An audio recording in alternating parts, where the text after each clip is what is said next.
General questions. We move to First Minister's questions. At question number 1, I call Douglas Ross. Thank you very much, Presiding Officer. Public Health Scotland figures show that delayed discharge, also known as bed blocking, is at a record high.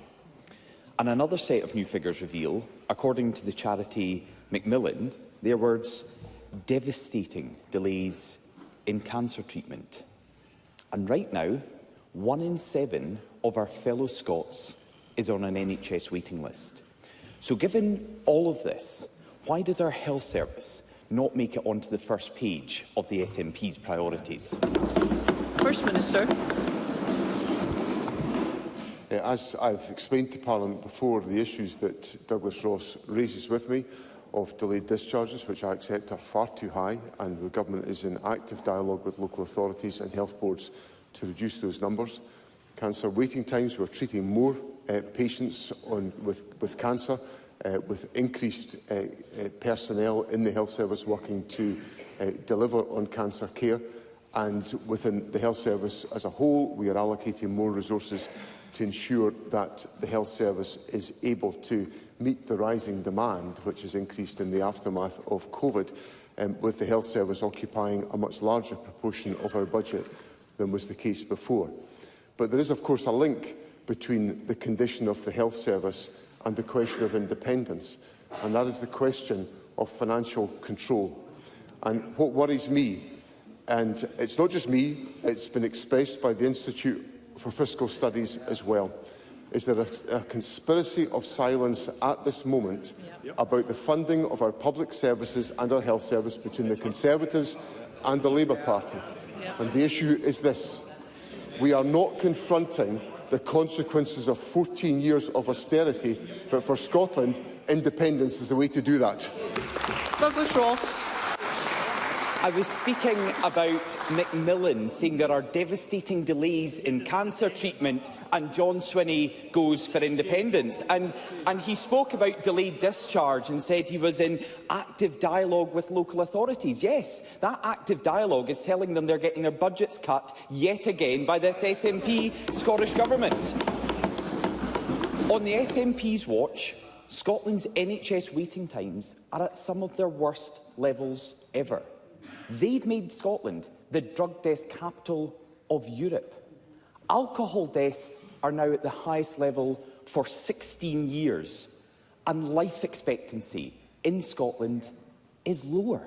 Life expectancy in our country is lower after the 17 years of the SNP government. The SNP are bad for Scotland's health.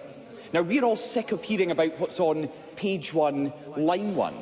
But fixing Scotland's broken NHS is the public's priority. So why isn't it the SNP's priority? First Minister. Well, I think the decisions of the Government speak volumes about what priority we attach to the health service. So when this Let's hear the First Minister. When this Government came to office in 2007, the health service occupied about 33% of the Government's budget. Today, it is closer to 50%. Those are the decisions this Government has taken. And that has ensured that there is more funding to deal with the increased demand there is in the National Health Service. Now, when the Government had a choice last year about the allocation of consequential funding from the United Kingdom Government, we faced a choice. The consequences came for business rate support for the hospitality industry. When that money came here, Douglas Ross wanted us to spend it on the hospitality sector, and we chose to spend it on the health service. We're prepared to make the tough choices. Douglas Ross ducks them. Douglas Ross. John Swinney wants to get applause from the clapping seals behind him for record drug deaths in Scotland. He wants us to celebrate. Mr. Ross. Yet again, I must draw your attention to Standing Order Rule 7.3, which tells us that we must conduct our business in a courteous and respectful manner. Do continue in that vein. Thank you. I was just listing the point that the SNP were applauding John Swinney. The SNP were applauding John Swinney for overseeing record drug deaths in Europe. We're the worst in Europe. They applaud that. We have bed blocking at its highest ever level. They applaud that. We have people waiting on waiting lists far longer than they should. 840,000 of our fellow Scots and SNP MSPs applaud it. But it's not just our health service where the SNP have failed. They haven't upgraded the key roads that they promised they would. The A9, the A90, the A96, the A7, the A75, the A77, all of these promises broken by the SNP. The attainment gap was supposed to close. It's widened. Violent crime is up. Officer numbers are down. Scottish workers pay more in tax than the rest of the United Kingdom, and they have abandoned Scotland's oil and gas industry. From salmon to sturgeon to Swinney, all they have achieved is dividing Scotland. Isn't it time to finally draw a line under the independence debate for good? First Minister. One of the issues that Douglas Ross put to me was about alcohol-related deaths. And I want to share a quote with Parliament because this is the type of evidence that Parliament needs to chew over and consider when we're dealing with the kind of rhetoric that we hear from Douglas Ross. Professor Jerry McCartney, the Professor of Wellbeing and Economy at Glasgow University, said this, and I quote, "You see lagged effects from decades ago of urban planning, policy decisions and the 1980s economic changes and how that translated into people's alcohol deaths a decade or 2 decades later. So it is not unprecedented." I simply put that evidence to Parliament because we have to understand the consequences of the devastation wreaked on our country by the policies of Margaret Thatcher's Conservative government. And just to prolong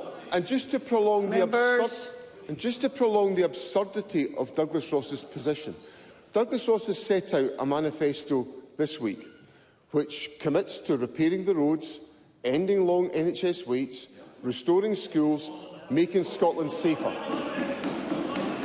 Let's hear the First Minister. All of those 4 commitments cost more money. Yeah. And then the 5th one, cut your tax. So Douglas Ross stands here, demands that we do more and demands that we spend less. It is the politics of absurdity, and Douglas Ross is welcome to all of it. Douglas Ross. Let's just look at that answer. Now, John Swinney is considerably older than me, but he is blaming the failures here in Scotland now to a period before I was even born, and apparently it has nothing to do with the 17 years the SNP have been in charge here in Scotland. And we know that apart from separating Scotland from the rest of the UK, nothing else matters to John Swinney. Independence will always come first, before our NHS, before jobs, before schools, before the economy, before everything. People up and down Scotland want the focus to be on these issues, the things that really matter to them. But we all know what John Swinney wants. If it's not page 1, line 1, it's not a priority for the SNP. Right now, in 2024, the SNP's leader from 2004 is trying to take us back to the division of 2014. Scotland is stagnating under the SNP. We've had 17 years of decline and broken promises. Isn't it time to finally move on from the division of this SNP government to focus on the issues that really matter to people? First Minister. I don't really think Douglas Ross is in a position to go on at me about division when his colleagues behind him have told him to get out of office as leader of the Scottish Conservative Party. Oh, do they all want him to stay? Well, what I read in the newspapers was they were all in revolt. They all wanted rid of him. So, and I think my colleagues are... Let us hear one another. I think my colleagues are pretty happy that I'm here just now, believe you me.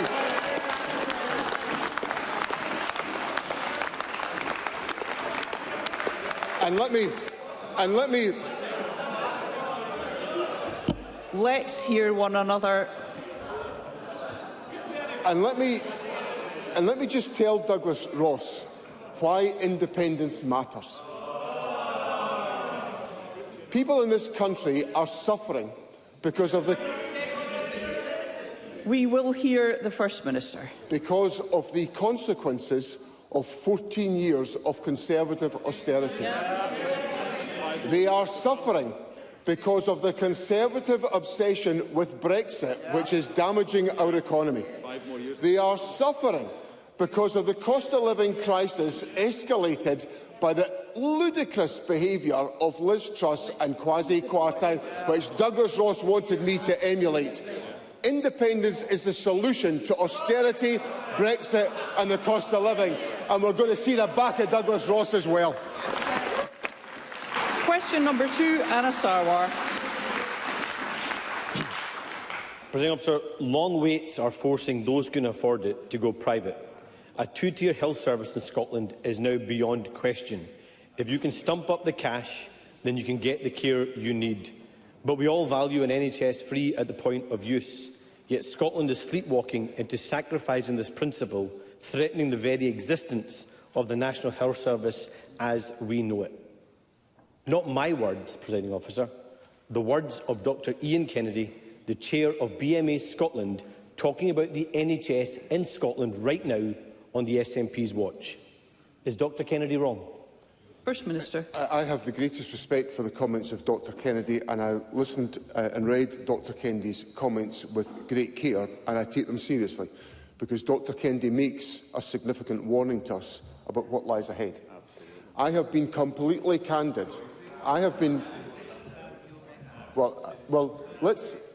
This will be interesting to see, because I don't think it's any secret that we're going to have a Labour government in a little while time, and we're going to have to see how the dialogue develops here. Yep. To see, because in about a week on Friday, the issues that have been raised with me about the health service are going to be the Labour Party's problem, and they're going to have to engage. Mr Mara, I don't need you to shout at me about taking responsibility. I take my responsibilities deadly seriously. But what I'm calling for is a serious conversation about what lies ahead. Because the health service is a product of the investment we can make through the public finances. And as I've just explained to Mr Ross, when we came to office, the health service occupied 33% of our budget, and it now occupies nearly 50%. So we've taken the hard decisions, including increasing tax on higher earners, to invest more in the health service, which Mr Mara and Mr Sarwar want us to reverse. Now, if we look ahead, the Labour Party is proposing an extra £134 million of investment in the health service in Scotland as a consequence of their election victory. That's what they're offering. The last spring budget health consequentials that we got from the awful Tories were £237 million. So I invite Anna Sarwar to do the maths. We cannot prolong austerity, and that's what the Labour Party is offering. And until the Labour Party offers a sensible way out of austerity, people in Scotland won't take it all seriously. Anna Sarwar. Officer, that is frankly an embarrassing response. You have been in charge of the NHS for 17 years, and the chair of the BMA is saying we now have a two-tier health service under an SNP government, and all John Swinney spoke about was what would happen if, as I hope, and many in Scotland hope too, we get a Labour government after the 4th of July. What about this government's responsibility and what's happening to people right now? Because the reality of Dr Kennedy's comments is that many people feel they have to pay because they've been waiting too long for treatment. No answers from John Swinney to those people. And nothing sums up SNP waiting time failure like cancer. 2 weeks ago, I highlighted the scandal of cancer patients having to pay privately for chemotherapy. Think about that for a moment, Mr Swinney, when you give your next answer. Cancer is Scotland's biggest killer. It has touched every family in Scotland. And on Tuesday, it was confirmed that under this SNP government, we have failed to meet the 62-day treatment standard for cancer treatment. In fact, it's not been met for 12 years, and in that time, almost 26,000 cancer patients have waited too long. 5,000 patients in the last year alone. So how much longer do these cancer patients and their families need to listen to this SNP government blame somebody else for their own government's failure? Always through the chair, please. First Minister.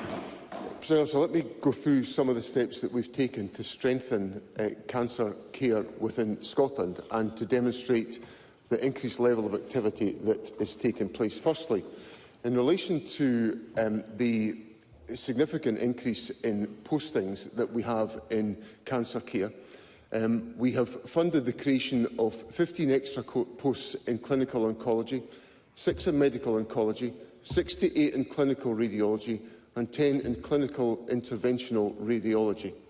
There has been a 50% increase in consultant oncologists in the last decade, and we've increased the number of consultant radiologists by 34% over the same period.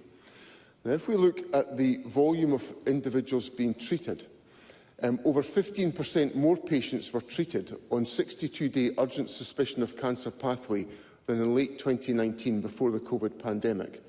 And that is 47% more than 10 years ago. 22% more patients were treated on the 31-day pathway compared to 10 years ago.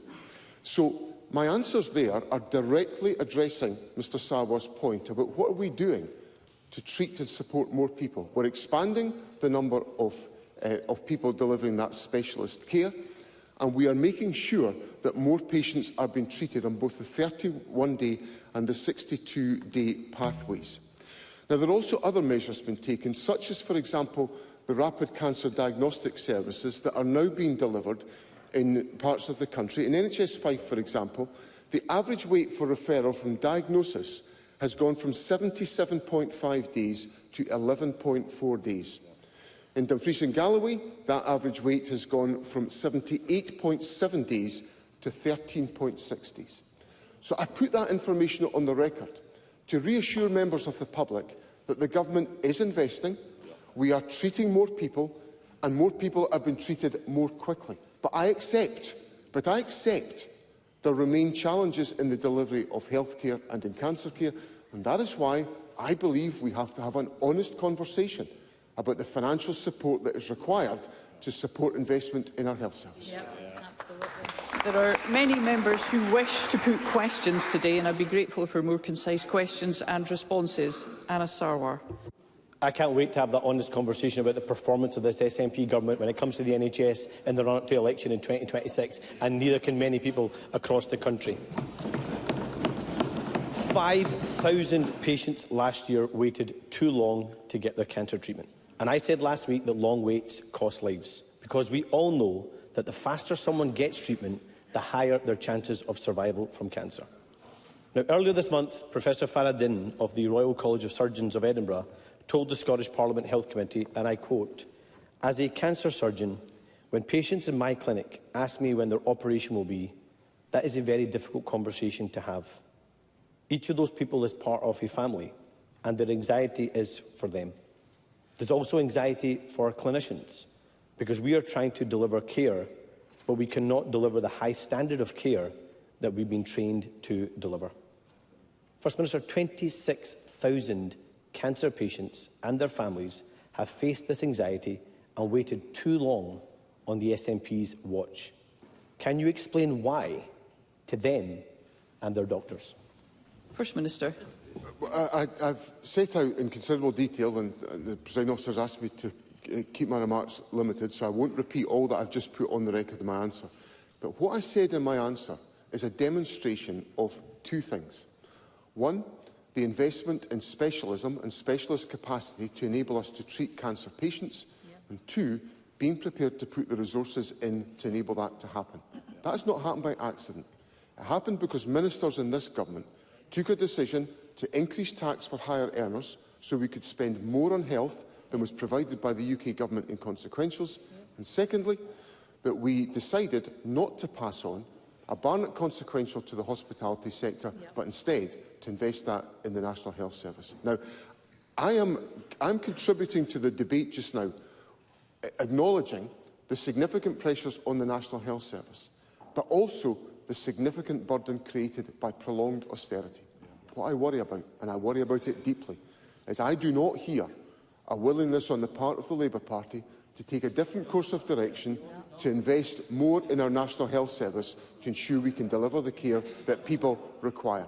And I want to make sure that that is well understood by people in the course of the next week, to ensure that people are fully informed about the limitations of the position that has been offered by the Labour Party, and to demonstrate the commitments that we have given to put our money where our mouth is, to put taxes up, to increase investment in the National Health Service and to deliver for the people of this country.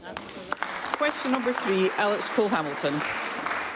Thank you, Presiding Officer. To ask the First Minister when the Cabinet will next meet. First Minister. The Cabinet will next meet in the week commencing the 5th of August. Alex Cole-Hamilton. Presiding Officer, it's harder than ever to see your GP. People are phoning hundreds of times when the lines open, only to be given an appointment weeks later. Local surgeries are on their knees, and a lot of the demand that they face is linked to the crisis in mental health. They need dedicated mental health workers alongside them. And in 2021, Nicola Sturgeon agreed with that. She announced that the SNP government would hire 1,000 new staff to lessen the load. Every surgery would benefit by 2026. Well, there's not long to go now. There's just one catch. We've uncovered that 3 years later, not a single one of these workers has been recruited. Not one. Liberal Democrats are dedicated to getting you fast access to your GP. We are dedicated to world-class mental health support. But the SNP have cut mental health budgets time and again and again and again. So can I ask the First Minister, isn't this yet more evidence that the SNP have been in power too long and are letting people down? First Minister. No, Presiding Officer, because we've exceeded our commitment to recruit 800 additional mental health workers to A&E's, GP practices, police station custody suites and prisons. We also have invested in mental health support in our schools, with mental health counsellors that are in our schools, to try to provide that early intervention to reduce the crystallisation of demand for CAMS services, so that young people are supported at an earlier stage. So the Government has increased expenditure on the mental health by a 2% cash increase, representing 8.5% of total NHS expenditure. Expenditure on CAMS has also increased, and the Government will continue to take an approach to supporting essential mental health services to assist in meeting the demands and the needs of individuals in our society. Question number 4, Audrey Nicholl. Thank you, Presiding Officer. To ask the First Minister, with regard to the impact on child poverty levels in Scotland, what assessment the Scottish Government has made of the recent research from the Institute for Fiscal Studies on the impact of the two-child benefit cap? First Minister. So the report shows that the scale of the impact of the two-child limit, with an extra 250,000 children in the UK to be affected next year, and an extra 670,000 by the end of the next UK Parliament. On average, those households will be £4,300 worse off, representing 10% of their income.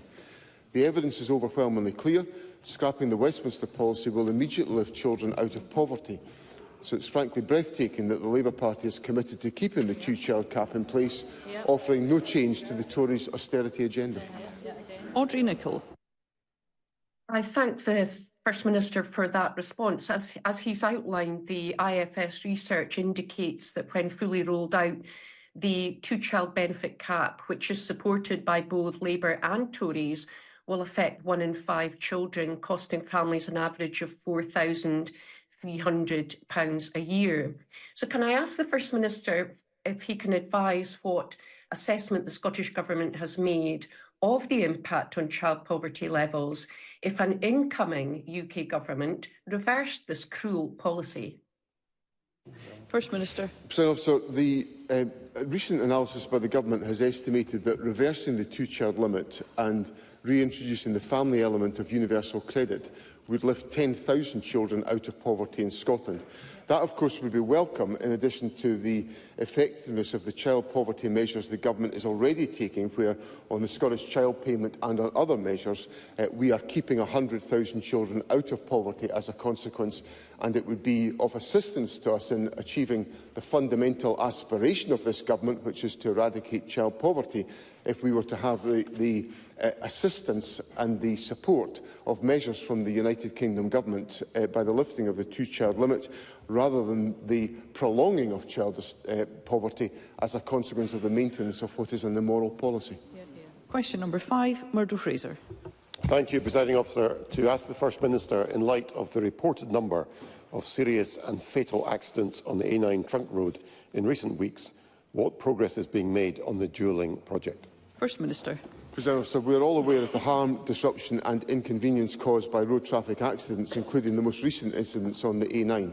I want to express my sympathies to everyone affected by the loss of a loved one, including the family and friends of the individual who was killed in an accident on the A9 last Sunday, and to anyone who has been injured on our roads.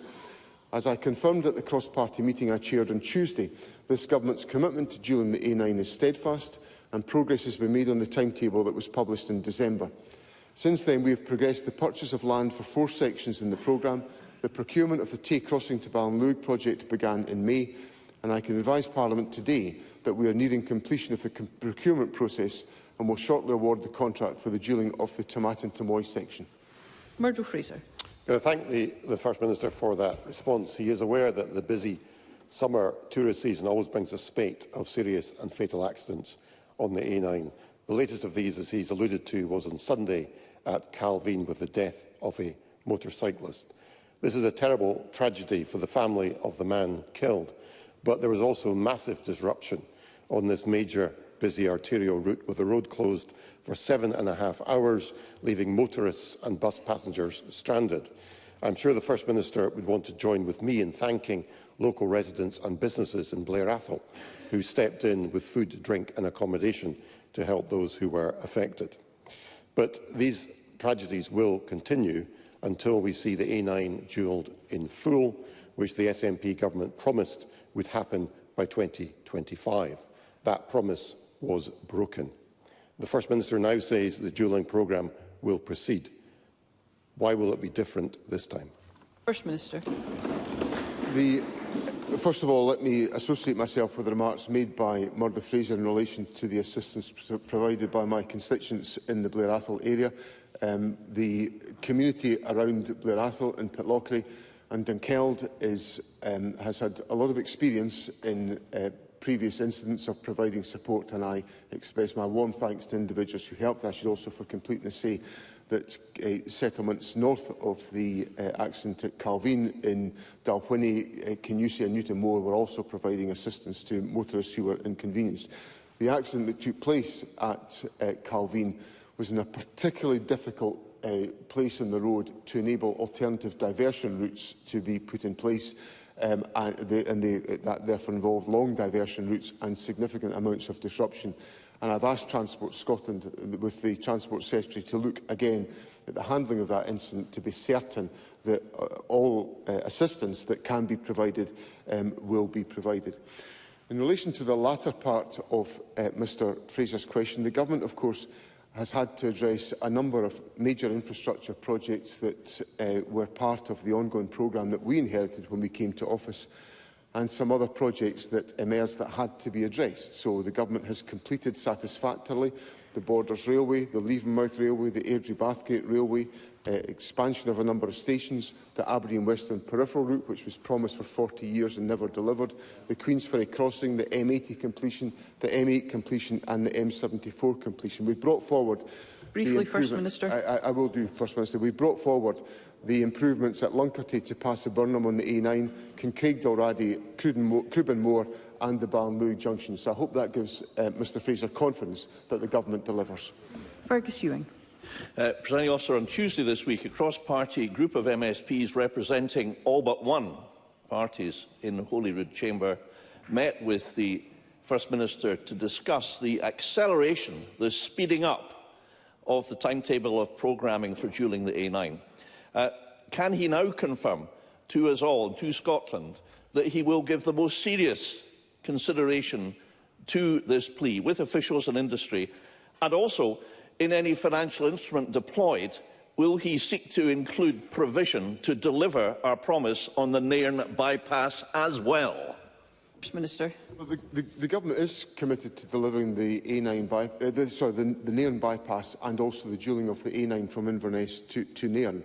And as I indicated to the meeting on Tuesday, the Government will, of course, keep the programme under review to identify if there is any way we can move faster. But we've established a strong programme which enables us to deliver on the commitment that we have made. The Government's commitment is absolute, but as Mr Ewing will well know from his long experience in government, we have to live within the financial resources that are available to us.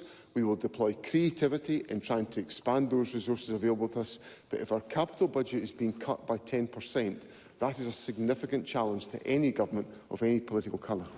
Rhoda Grant. Listing the projects that have been completed instead of the A9 simply adds insult to injury to the people of the North who have waited too long. Can I therefore ask how much land has been purchased for the A9 and how much remains to be purchased? First Minister. I simply set out the projects that the Government has delivered, which we put in place to establish the confidence that the Government is able to deliver capital projects. I've not heard from Rhoda Grant an argument why we shouldn't have done any of the projects that we did. And we were actually encouraged by the Labour Party to do other projects that we didn't want to do, and we had to find the funding for all of that. So I simply put those on the record. In relation to the volume of land that's been acquired, I can't give Rhoda Grant a definitive figure, but I'll write to her in the aftermath of First Minister's questions with the details. Question number 6, Emma Harper. To ask the First Minister whether he will provide an update on the Scottish Government's work to roll out the carer support payment. First Minister. Our carer support payment is the 14th benefit delivered by Social Security Scotland and has been available for new applicants in Dundee City, Perth and Kinross and the Western Isles since November 2023. It will operate nationally from November, and on Monday we completed the latest phase of the rollout, opening to new applications in Angus, North and South Lanarkshire. Carer support payment, co-designed with carers and support organisations, extends entitlement to many carers in full-time education, removing barriers to education for around 1,500 carers a year. Harper.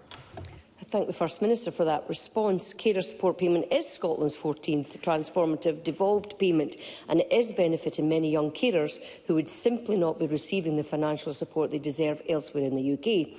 Will the First Minister urge the next UK Government to face up to the devastating effects that a decade of austerity has had on our communities, including unpaid carers, and match the progressive social security ambitions of the SNP Scottish Government?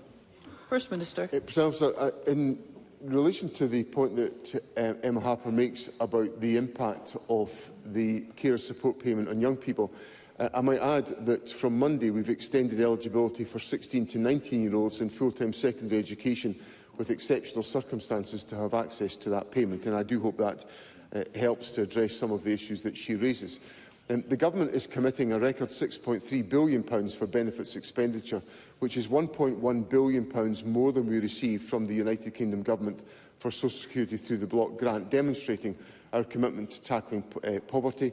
And the investment will support more than 1 in 5 people in Scotland, particularly disabled people, and to assist them in living full and independent lives, enabling older people to heat their homes in winter, and recognising the valuable contribution of unpaid carers to our communities around the country. Thank you. We move to general and constituency supplementaries. If we keep questions and responses concise, we will be able to involve more members. And I call John Mason. Thank you. Does the First Minister share my concern at the rate at which Scottish headquarters companies are being taken over by businesses elsewhere, and specifically, most recently, in my own constituency, civil engineers RJ MacLeod? First Minister.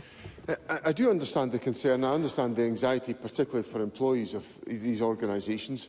There are, of course, examples of Scottish companies acquiring businesses in other parts of the United Kingdom and around the world, so the process of acquisition is and can be a two-way process. But I think part of what the government wants to do is to strengthen the roots of companies within Scotland, strengthening their commitment to the Scottish economy. And the recent data from the Royal Bank of Scotland Purchasing Managers Index demonstrates that Scotland is an attractive place to do business that is attracting a great deal of interest both domestically and internationally. Ros McCall. Thank you, Presiding Officer. If you are not satisfied with the service you receive, you look beyond the practice and instead hold those with the power to improve matters to account. The Scottish Government needs to do more to directly support general practice, the bedrock of the NHS. Please contact your MSP. This is the statement Fife Local Medical Committee, who represents GPs' practices in Fife, have written to their patients. First Minister, our GPs are the front line of our health service. So what message do you have for the patients in Fife who've been so completely let down by this government in light of this statement? If I could just remind members to always address the remarks through the Chair. First Minister. President Officer, I greatly value the contribution that general practices make to the nation's health. I want to make sure that GP practices have the support that they need to deliver on their commitments. The Government has invested over £1.2 billion in general medical services in the last financial year, and we work in close concert with general practices to make sure they meet the needs of their patients. And the Health Secretary is in regular dialogue with the representatives of the GP practices through the BMA and other organisations, and that will certainly be encouraged by me. Neil Bibby. Thank you, Presiding Officer. In recent years, there has been a significant growth in participation in tennis in Scotland, with over 270,000 children playing at least once a year, a 29% increase in children playing weekly, and record levels of club membership. It is welcome also that half of all schools in Scotland are registered to deliver the LTA Youth Schools programme, a free offer with resources to deliver tennis in a school setting. As Sir Andy Murray, one of Scotland's greatest ever athletes, comes towards the end of his career, how will the Scottish Government work with both Tennis Scotland and the Lawn Tennis Association to capitalise on his success and ensure that every primary-aged child in Scotland has the opportunity to pick up a racket and try tennis? First Minister. I think, well, first of all, let me associate myself very much with the sentiments behind Mr Bibby's question.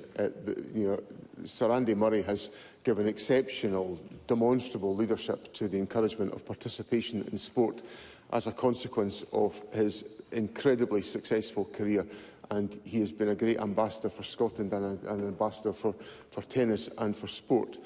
I think the answer to the question lies in some of the points that Mr Bibby has put to me, that it will be through partnership that we make the greatest success. So we're working already with Tennis Scotland, the Lawn Tennis Association and Sports Scotland to support the delivery of tennis activity around the country. There's a £15 million Transforming Scotland's Indoor Tennis Fund, which is a capital investment programme which has been brought together by that partnership to enable greater use of tennis facilities and to encourage greater participation in tennis.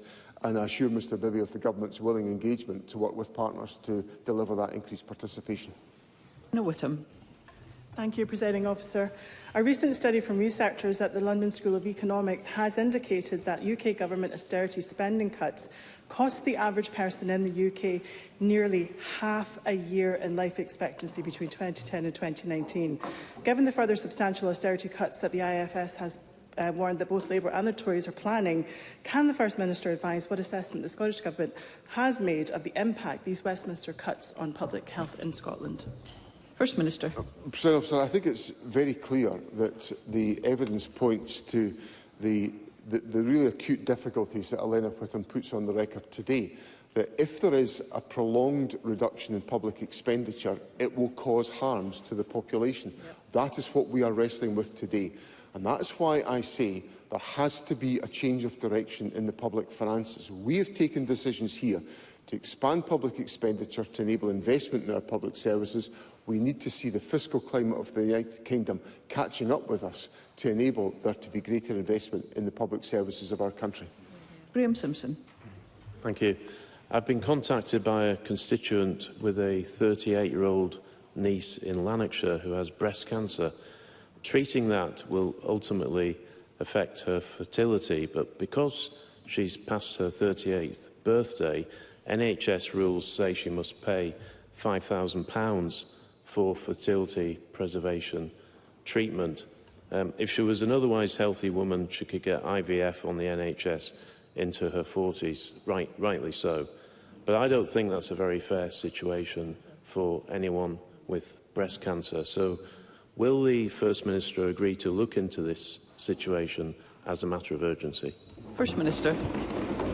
I recognise the sensitivity of the point that Mr Simpson puts to me, and I understand the concern about the difference in approach that is taken in different scenarios. So I am very happy for the relevant ministers, the Health Secretary, the Public Health Minister, to engage directly with Mr Simpson on this question. We'll explore what is possible. There may be clinical issues with which I'm not familiar, but we'll explore that to see if there is a way that can address the points that Mr Simpson puts to me. Nicola Lennon. Thank you, Presiding Officer. The Scottish Government's plan to downgrade the neonatal intensive care unit at University Hospital Wishaw is dangerous, flawed and will fail vulnerable babies and families in Lanarkshire. My constituents deserve better, and that's why they have the full support of Scottish Labour. But what about the First Minister?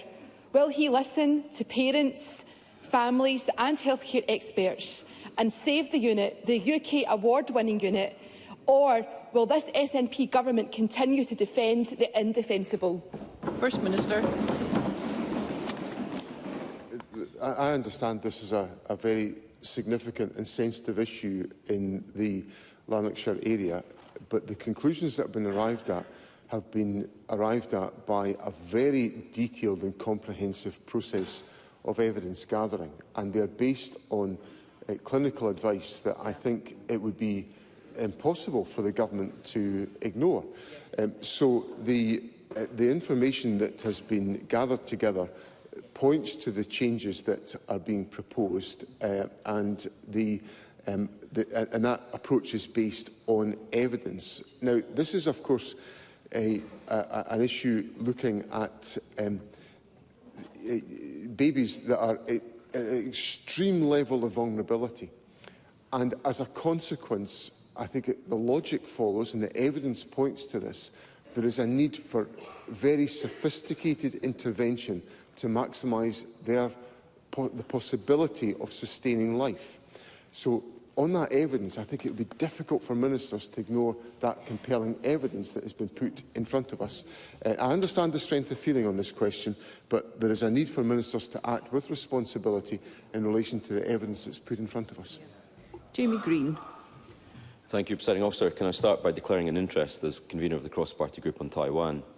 On June the 12th, the Cabinet Secretary for External Affairs met with Chinese Consul General in Edinburgh. The purpose of the meeting is not known. But what we do know is that days later, the City of Edinburgh pulled a friendship agreement with the Taiwanese port city of Kaohsiung. We also know that the Chinese officials made public statements of sanctions against academia, aviation and business in the capital city. What I'd like to know, first of all, is the First Minister comfortable with such threats to our capital city? But also, will he instruct the Cabinet Secretary to publish minutes of his meeting with Chinese officials? And in doing so, please explain why he felt it appropriate to intervene on the matter at all. First Minister. Well, first of all, the decisions of the City of Edinburgh Council will be a matter for the City of Edinburgh Council. And ministers do not have any direction-making power to local authorities on a matter like this. There will be some issues in which we have I'm actually not sure if we do have direction-making powers to local authorities because they are independent corporate bodies. So that question I just don't think arises. I certainly don't think it's appropriate for any threats to be issued to public bodies. Public bodies should be free to make their own judgments and come to their conclusions. So I don't agree with that in any shape or form. And I think it's not surprising that the Cabinet Secretary for External Affairs meets the Chinese Consul General. Mr Robertson has an obligation to meet with the consular community on a regular basis. Indeed, I will be meeting with the American Consul General this evening to mark his moving on from his posting in Edinburgh. So these are routine discussions, and any decisions for the City of Edinburgh Council are a matter for the City Council. And Ross Greer. Thank you. My colleague Patrick Harvey has written to the First Minister and the Lord Advocate to request confirmation of what action Scottish ministers are taking in light of the serious concerns which have come to light about Donald Trump's acquisition of property in Scotland. Mr Trump was recently found guilty on 34 counts in the New York State Supreme Court, including falsifying business records in relation to his Scottish properties. Since 2017, the Scottish Greens have called on ministers to apply for an unexplained wealth order under the Proceeds of Crime Act to investigate Trump's activities in Scotland. For years, ministers have said they cannot confirm or deny whether Trump is under investigation. In that same length of time, an investigation and a court case have now taken place in New York. Faith in Scotland's justice system is being put at risk by the appearance of inaction in the face of potentially serious criminal activity by a rich and powerful individual. So can the First Minister provide an update on whether an unexplained wealth order will be sought against Donald Trump's Scottish business activities? First Minister. Sir, I understand the points that Mr Greer makes to me. Obviously, the decisions that are arrived at by the Supreme Court in New York are a matter for that court. There's a process that has to be undertaken in Scotland on the whole question of an unexplained wealth order. That is taken forward by the Civil Recovery Unit, which is responsible to Scottish ministers under the Proceeds of Crime Act 2002. And it would be a matter for the Civil Recovery Unit to consider. In the light of Mr Greer putting this to me, I will explore if there is anything more that can be said about this, and I will write to him accordingly if there is anything more that can be added to what I have placed on the record today. Thank you. That concludes First Minister's questions.